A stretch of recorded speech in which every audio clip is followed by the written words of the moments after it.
राधे राधे। श्री कुंज बिहारी श्री हरिदास। तो आज आपको बताते हैं खुशी क्या है, खुशी क्या होती है, व्हाट इज़ हैप्पीनेस। तो क्या होता है, जो खुशी होती है हम खुशी को कई बाहरी कामों से जोड़ते हैं, पर हम अक्सर अपनी सारी एनर्जी, अपनी सारी इंद्रियां की संतुष्टि में लगा देते हैं। हालांकि इस तरह से प्राप्त होने वाली खुशी केवल अस्थायी होती है और दुखों के चक्र से जुड़ती चली जाती है। सच्ची खुशी केवल एक शांत मन से ही उत्पन्न हो सकती है, जो किसी भी बाहरी कामों पर निर्भर नहीं है और हर परिस्थिति में अविचलित रहती है। तो भागवत गीता के दूसरे अध्याय का 70वां श्लोक में कन्हैया कहते हैं, अपूर्वय मनम अचलर प्रतिष्ठम समुद्रम आपः प्रविशन्ति युदत त्वदत काम यम प्रविशन्ति सर्वे शांतिम अपनौति न काम कामी।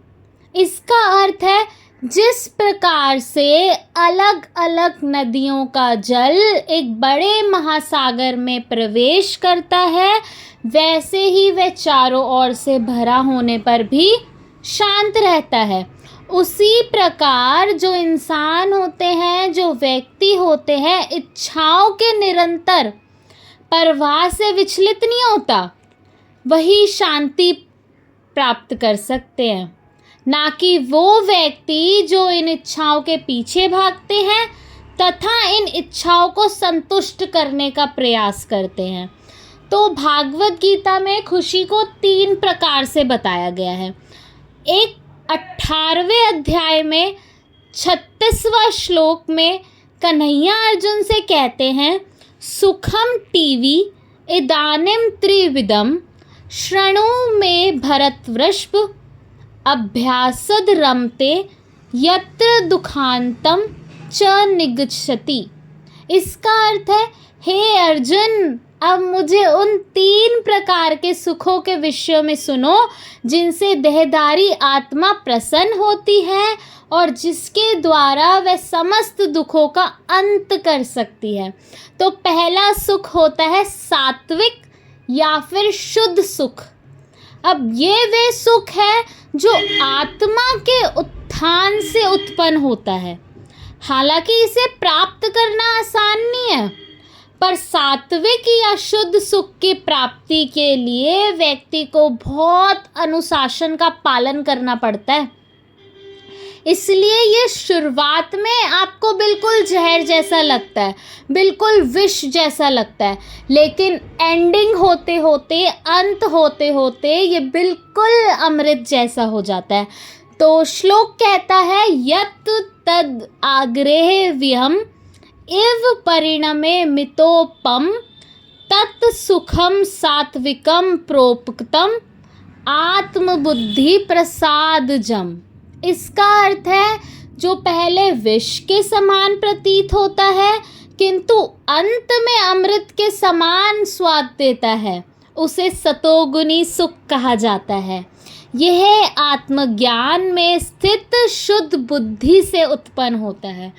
तो भागवत गीता के 18वें अध्याय में दूसरे सुख के बारे में बताया हुआ है। तो दूसरा सुख है राजसिक या परिणामोन्मुखी सुख।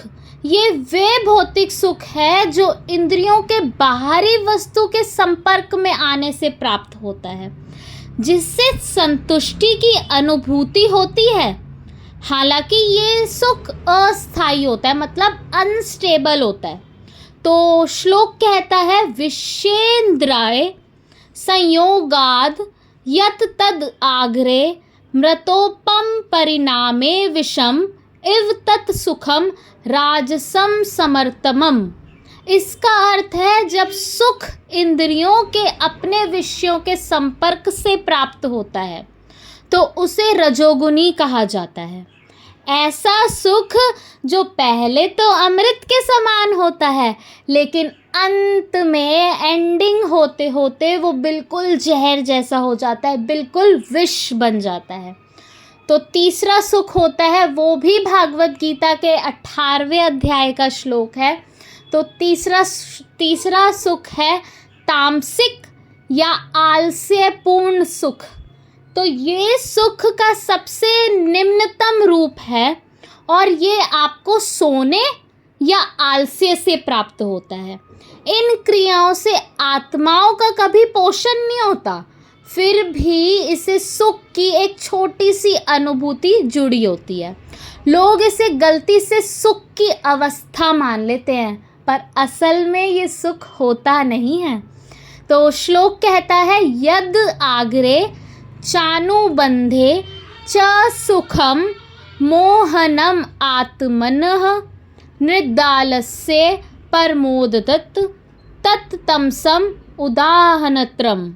इसका अर्थ है, जो सुख आदि से अंत तक आत्मा के आवृत करता है तथा जो निंद्रा, आलस्य और प्रमाद से उत्पन्न होता है, उसे तामसिक सुख कहा गया है।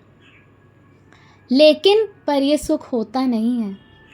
तो लास्ट के अध्याय में 18वें अध्याय में भागवत गीता में एक श्लोक को समझाते हुए कहा गया है और कहा गया है, अगर मन की शांति प्राप्त करके ही सच्चा सुख प्राप्त किया जा सकता है, तो क्यों ना आप लोग वृंदावन आके श्री कृष्ण के विचारों में डूब जाएं। स्वयं के साथ शांति और ईश्वर के साथ एकाकार होने से मिलने वाले सुख से बढ़कर कोई सुख नहीं है भैया। तो कन्हैया में डूब जाओ और बोलो राधे राधे, खूब सारा प्रेम। राधे राधे। श्री हरिदास।